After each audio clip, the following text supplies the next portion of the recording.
Retirement is not the finish line. It's a trap unless you've done these 7 things first. I mean, think of it this way. Would you go run a marathon without any training? If your answer is no, and it honestly should be no, why would you enter this phase of life without any sound, training, focus, perspective, routine, habits? I could go on. You know, there's a lot of people that we know who are doing well in retirement and hit these 7 milestones. That's a clear indicator that they're doing well. And there's a lot of people like my dad who didn't hit any of them, and he failed miserably, and he died way before his time. But I want to talk about Lou, a man that I met down here. He's 90 years old. His wife passed away 15 years ago, so he's been living by himself. But he has all of these 7 milestones in place. I have to tell you, he's the most amazing man I've ever met at the age of 90.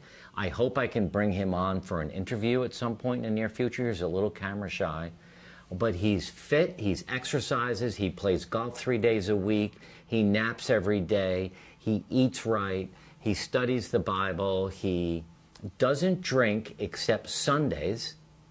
So he works out 6 days a week. Sunday morning he gets up, he doesn't work out, he makes a little breakfast.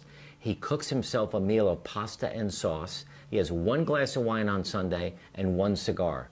And this guy's a hard-charging guy, still involved in the business. He has great relationships with his 50 to 60-year-old 2 sons who are in business with him. He just has nailed it, and that's what we want to talk about today. You know, conversely, we met a woman down here in Marco Island, Florida, who has literally almost everything from an outside perspective that you would think you would want when you retired. She's beautiful, she's got a husband, she's got a family, they have a beautiful house, they're retired, she plays golf, he plays pickleball. He used to play golf, but she got better, so now she plays golf, he plays pickleball. And it's interesting, when I was talking to her, what she said was she was missing the mark on at least 5 of these 7. From the outside, you wouldn't think that. But when you sit down and really talk to people about their wellness and let them uncover the truths and maybe some of the, untold things that, they're harboring, she wakes up in the morning and has her coffee and then has a mimosa. Or, she's like, I just need that little kick in the morning. And I was like, you go play golf after you have a couple of mimosas? My goodness, I can't even do birdie juice, and thank God I never get birdies. But, it's interesting when you peel back these milestones to people. They either confirm with conviction that they're doing them, or they kind of hide that they're not. So people can screw this up, and maybe you're struggling a bit too, but when you enter this phase of life, we call this now the discovery phase. It's new language we're using. It's not retirement, it's discovery phase. People screw this up when they chase freedom instead of structure. Right. Now, freedom, it's great to have a little bit of freedom, to be able to do what you want to do, when you want to do it, who you want to do it with. But you can't go every day, 7 days a week, 365 days a year, living in freedom. There has to be some structure in at least the half a day or the morning, something. So if you're chasing just freedom and not structure, there's a problem. And the other thing that people do to get themselves in trouble is they think that their relationships are just going to be okay by themselves, right, without putting in a lot of effort. Yeah. I think we put more effort into our relationship now than we ever had before. Not because of anything that happened and we got in trouble.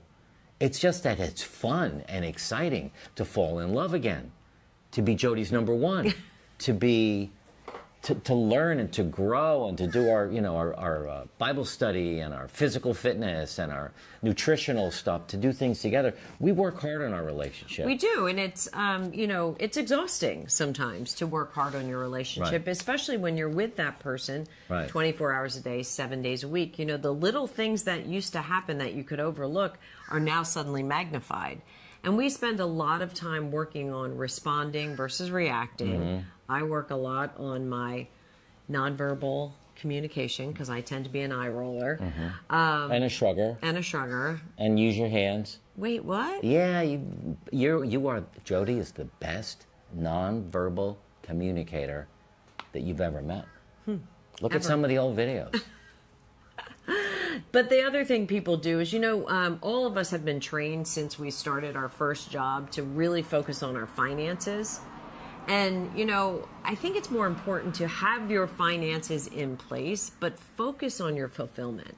If you have your finances in place, you can focus on things that give you purpose and make you feel fulfilled. So here's what we need to do. We all need to, including you,